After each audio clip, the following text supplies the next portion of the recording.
باپ اور بیٹے اور روح القدس کے نام میں آمین۔ ہمارے لیے آج کی تلاوت انجیل مقدس بمطابق مقدس متی۔ اے خداوند تیری تمجید ہو، اس کا 22واں باب، اس کی پہلی 14 آیات۔ اور یسوع پھر خطاب کر کے تمثیلوں میں ان سے بات کرنے لگا اور کہا کہ آسمان کی بادشاہی اس بادشاہ کی مانند ہے جس نے اپنے بیٹے کی شادی کی اور اپنے غلاموں کو بھیجا کہ بلائے ہوئوں کو شادی میں بلائیں، لیکن انہوں نے آنا نہ چاہا۔ پھر اس نے اور غلاموں کو یہ کہہ کر بھیجا کہ بلائے ہوئوں سے کہو کہ دیکھو میں نے ضیافت تیار کر لی ہے، میرے موٹے موٹے بیل اور جانور ذبح ہو چکے ہیں اور سب کچھ تیار ہے، شادی میں آؤ۔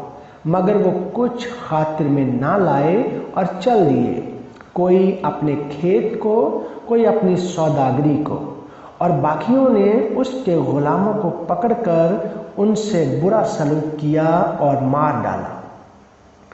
اس پر بادشاہ غضبناک ہوا اور اپنی فوجیں بھیج کر ان خونیوں کو ہلاک کیا اور ان کا شہر پھونک دیا۔ تب اس نے اپنے غلاموں سے کہا، شادی کی تیاری تو ہو گئی ہے، لیکن وہ جو بلائے گئے تھے لائق نہ تھے، پس تم چوکوں پر جاؤ اور جتنے تمہیں ملیں شادی میں بلاؤ۔ اور ان غلاموں نے سڑکوں پر جا کر کیا برے کیا بھلے سب کو جمع کیا اور ایوان شادی مہمانوں سے بھر گیا۔ اور جب بادشاہ مہمانوں کو دیکھنے اندر آیا تو اس نے وہاں ایک آدمی پایا جو شادی کی پوشاک پہنے نہ تھا، اور اس نے اس سے کہا، اے میاں، تو شادی کی پوشاک پہنے بغیر یہاں کیسے آیا؟ مگر وہ خاموش رہا۔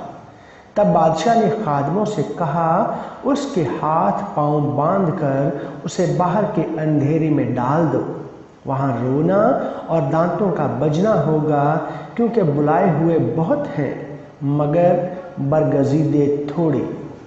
انجیل جلیل کے وسیلہ سے ہم سبوں کی خطائیں معاف ہوں۔ اے مسیح تیری ستائش ہو، آمین۔ عجیب مشیر خدا قادر، ابدیت کا باپ، صلاح و سلامتی کا رئیس، اول اور آخر، ابتدا اور انتہا، الفا اور اومیگا، قدوس قدوس قدوس خداوند لشکروں کے خدا، آسمان اور زمین تیرے جلال سے معمور ہے۔ اے میرے یہوہ خدا، پیار سے بھرے خدا، پیارے خدا، تو جو قہر کرنے میں دھیما اور شفقت میں غنی ہے، میں آپ کی جتنی بھی تعریف کروں وہ کم ہے، کیونکہ آپ بے حد تعریف کے حمد و ثنا کے لائق ہو۔ اے میری یہوہ خدا، پاک کلام میں سے جو کچھ پڑھا گیا سنا گیا اسے ہمارے ذہن میں نقش کر دیجیے۔ ہمیں پاک کلام کے نیک، سیدھے اور سچے راستے پر چلنے کی توفیق عطا فرما دیجیے۔ بدی اور برائی کے راستہ سے ہم کو دور رکھیے۔ ہماری جو بھی نیک اور جائز خواہشات ہیں اپنے الہی خزانہ میں سے پوری کیجیے۔